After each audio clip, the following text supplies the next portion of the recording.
polls have opened in Turkey as 64 million voters head to the polls to vote in the presidential and parliamentary elections. Incumbent, of course, Tayyip Erdogan is locked in a tough race with opposition leader Kemal Kilicdaroglu, and polls are now showing the pair are neck and neck. Let's go live now to Istanbul, where SABC News correspondent Trent Murray is following events for us. Trent, thank you so much for your time. So this has been a very tough campaign, right? With both sides really trading blows. Talk us through the feeling on the ground this morning.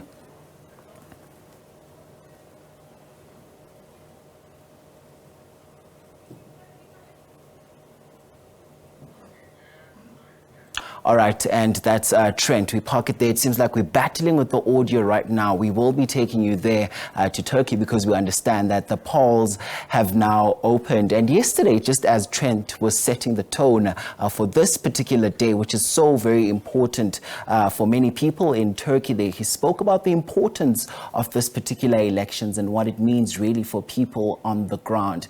And also, this is at the back of that devastating earthquake that hit the country some few months ago, and we spoke at length with Trent yesterday as he told us what some of the, of course, potential people that will be running at the polls be looking to offer the electorate there. Hopefully now we have Trent back with us. Trent, so this has been a very tough campaign for both sides, no doubt, and they have been trading blows. Talk us through the feeling on the ground right now and what the people there are saying.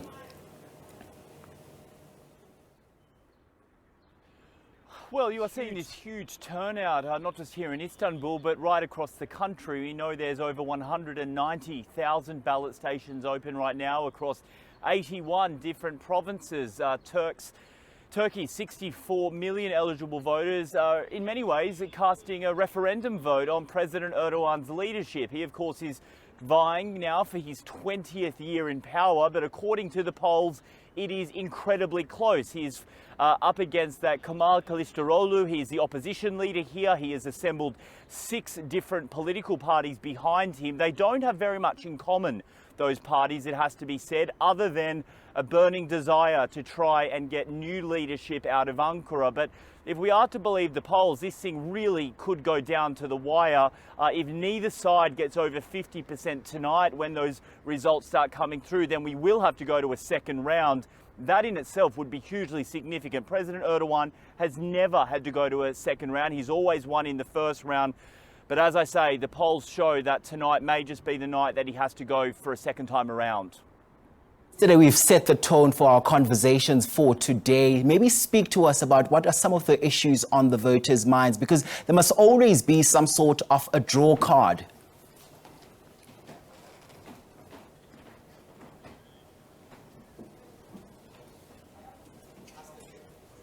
Trent, if you can hear me, let's give it a shot again. Just speak to us about what are some of the issues on the voters' minds, because there must always be a draw card for the electorate.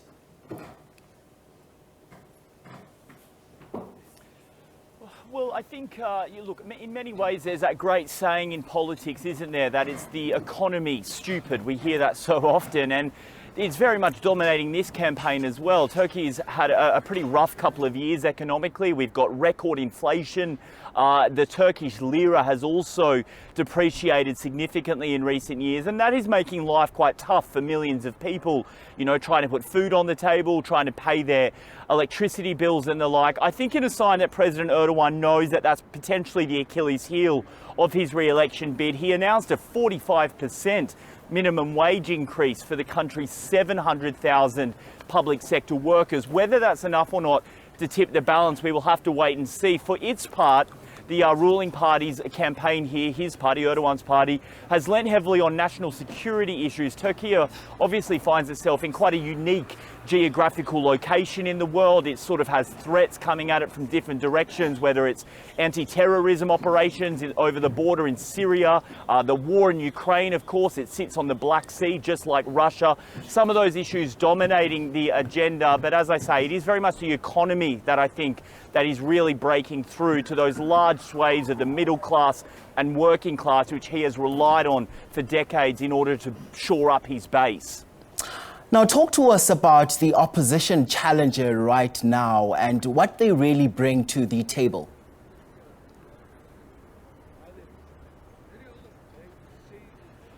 Well, what we know is that obviously one of the major issues does continue to be the earthquake recovery. I've just been spending some time in that earthquake zone earlier this week, and you really are getting two quite passionate schools of thought from folks in that area. Either people say that the government responded very well, and they will point to the fact that already 100,000 new homes are being built, and they support that, and they have ironclad commitment to vote for Erdogan. But then you've got others who say they feel left behind. They're still living in tents, they feel disappointed, and they're going to use today to try and cast judgment on the government's response. What I can tell you is when you speak to senior sources within both camps here, they will say it is so difficult to predict how people in that earthquake zone will vote, because all of the old data, all the old polling information that they had from those cities is basically obsolete now, because millions have moved from the region to different areas after these quakes. It is a big unknown in this race just how those big cities in that earthquake zone will vote. Right, let's talk timelines now. When will we know who the winner is?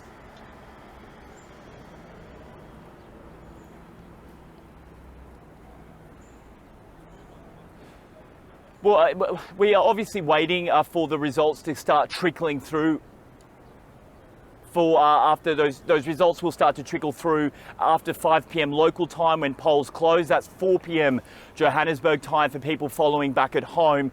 We expect it will take a couple of hours for the results start to come through. But as I say, both sides know that this is potentially going to go down to the wire. And so there's really quite heightened emotions, I suppose you could say. There's a heavy police presence here. We've even seen some accounts on Twitter shut down because of a government court order. I think that just speaks to the fact that emotions are running quite high here in both camps. And obviously, you know, they want to make sure that there's no sort of clashes or trouble after the polls close. I'm not saying that that will happen, but I think that it's certainly front and centre of some of the security authorities' minds, given just how tight this race has been.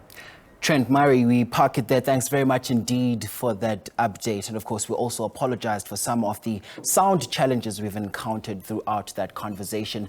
There's more on the story when we come back. You're watching The Agenda. Stay with us.